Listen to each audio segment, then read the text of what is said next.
Salut à tous, SDXL 1.0 est sorti il y a une semaine et les résultats sont excellents. Automatic 1111 est maintenant compatible avec les modèles SDXL, je vous propose donc ce tuto. Pour rappel, si vous souhaitez installer Automatic 1111, vous pouvez voir le tutoriel d'installation que je vous propose en haut à droite. Je suis sur la page Hugging Face du compte officiel de Stable Diffusion. Nous allons cliquer sur Files and Version. Et ici, nous avons SDXL base 1.0. On le télécharge. Ensuite, on va sur la page du Refiner. On va dans File and Versions. Et on le télécharge aussi. Une fois que vous avez tout téléchargé, vous sélectionnez, vous faites CTRL-X, vous allez dans le dossier de votre installation, vous cliquez sur Stable Diffusion Web UI, dans Modèle, Stable Diffusions, et vous collez CTRL-V. Ensuite, dans l'interface, vous cliquez sur le bouton ici pour rafraîchir, et normalement vous avez vos modèles qui sont apparus. Vous sélectionnez SDXL base 1.0. Une fois que c'est chargé, vous allez dans Extensions, Available, Load From, et là on va taper Refiner. On installe l'extension. Une fois que c'est terminé, on retourne dans l'onglet Installed, et on clique sur Apply and Restart UI. Une fois qu'Automatic 1111 s'est relancé, vous voyez le Refiner en bas. Vous cliquez, et vous cliquez sur Modèle, et vous choisissez SDXL Refiner 1.0. Beaucoup de gens se trompent dans l'utilisation du Refiner. Le meilleur fonctionnement actuellement est de commencer la génération avec le modèle de base, puis de terminer avec le Refiner. Le ratio doit être environ de 80-20. C'est-à-dire 80% avec le modèle de base, celui-là ou un autre, et 20% restant avec le Refiner. Pour l'instant, nous n'avons que celui-là comme Refiner. Pour faire cela, nous allons changer le nombre de steps à 25, et nous allons baisser celui du Refiner à 5.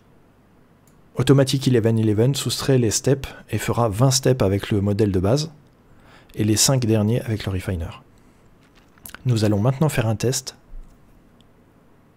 Il faut mettre en 1024 par 1024.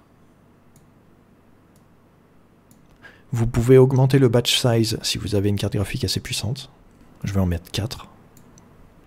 Je copie un prompt que j'avais gardé de côté. On n'oublie pas de cocher Enable Refiner. Et on lance. Les résultats sont pas mal. On a des belles têtes de loup avec plein de détails dessus. On voit bien le granulé du sable. Les proportions sont propres.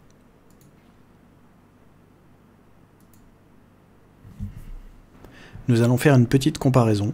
Voici les têtes de loup que j'obtiens avec la version SDXL 1.0. Voici maintenant ce que Midjourney version 4 donne comme résultat. On voit que c'est à peu près au même niveau.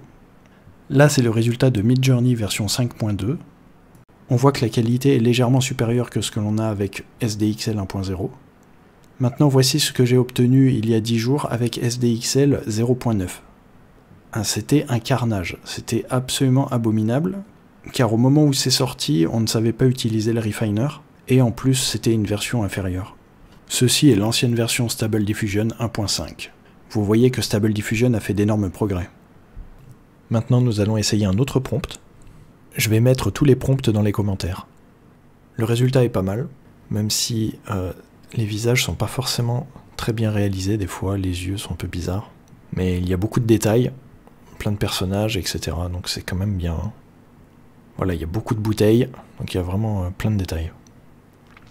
L'univers est très cohérent. Il y a plein de personnages en arrière-plan, ça aurait été beaucoup plus dur de faire ça avec Stable Diffusion 1.5. Je suis sur Civitaille et maintenant il y a des modèles qui sont compatibles SDXL 1.0. C'est le cas de Dream Shaper. Donc on va le télécharger, on peut faire plein de choses avec. Il est vraiment magnifique. On le télécharge. Une fois qu'on l'a téléchargé et qu'on l'a installé, on le sélectionne. On va tester un nouveau prompt pour ce modèle. Par contre, il faut garder le même Refiner. On n'en a pas d'autre, donc on utilise toujours ce Refiner là. Le résultat est là. Il y a pas mal de disproportions entre les aliments. Les œufs sont géants. Mais à part ça, franchement, c'est très propre. Ça donne vraiment faim. Il y a une belle texture, ça fait quand même très réaliste. Certaines textures sont un peu trop plates, hein. Là, l'œuf, il est vraiment trop blanc. Et pareil pour, je sais pas ce que c'est. De la viande du porc, je sais pas ce que c'est. Ça donne faim, en tout cas. On teste un nouveau prompt. Waouh, les résultats sont magiques. C'est extrêmement beau et précis. C'est magnifique. Ça ne fait pas réaliste, mais ça fait propre. C'est très propre. Je suis à nouveau sur Civitaille. Il faut savoir que ControlNet ne fonctionne pas sur SDXL 1.0. Il n'est pas encore compatible. Cependant, les LoRa sont compatibles, mais pas avec les anciens LoRa. Donc il faut en trouver des nouveaux. Un LoRa est un mini-modèle qui se charge en plus du modèle de base. Il modifie les images générées par Stable Diffusion et permet d'obtenir des résultats qui ne seraient pas possibles avec seulement le modèle de base.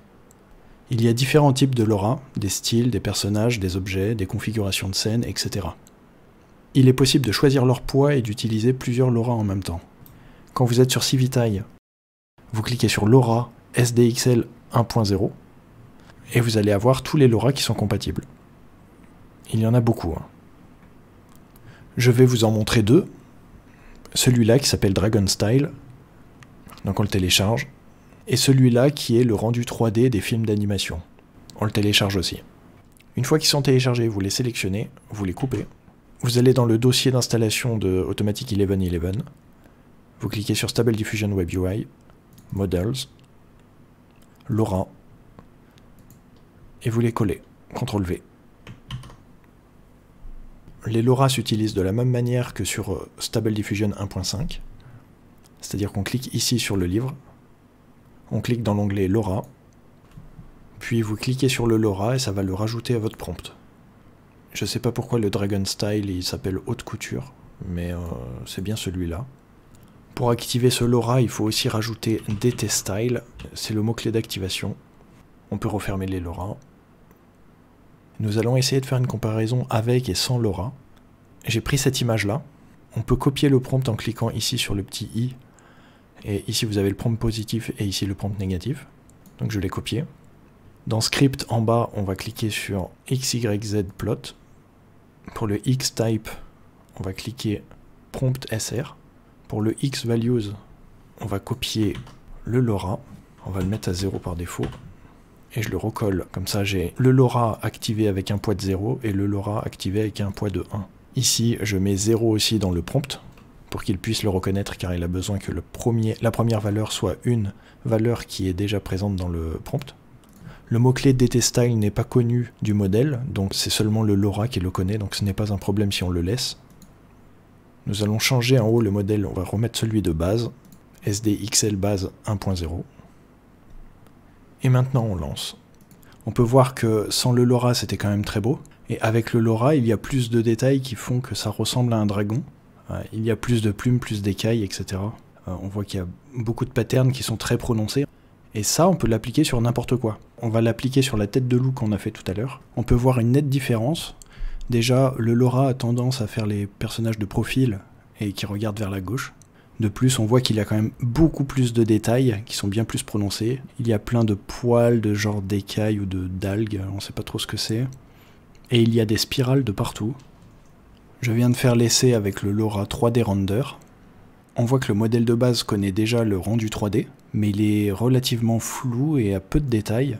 On remarque que le LoRa 3D Render a un fort impact dans ce style. L'image est beaucoup plus nette, il y a beaucoup plus de détails, ça fait beaucoup plus film d'animation. J'ai mis les deux LoRa en même temps et le résultat est amusant.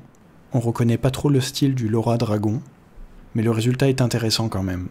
Ça donne un style que l'on n'avait pas tout à l'heure. Voici ce qu'on obtient avec le LoRa Voxel. Comme son nom l'indique, ça transforme tout en voxel. Ça peut être utile pour faire un jeu vidéo. Treebark est un LoRa qui rajoute de l'écorce d'arbre et de la mousse un peu partout. C'est très réaliste, il y a beaucoup de détails, c'est très fin. Voilà, vous avez de quoi vous amuser maintenant. Je vous laisse un diaporama pour que vous voyez ce qu'on peut faire avec SDXL 1.0. N'hésitez pas à poser vos questions dans les commentaires si vous en avez, et abonnez-vous, je vais faire d'autres tutoriels du même genre. Merci à vous, salut!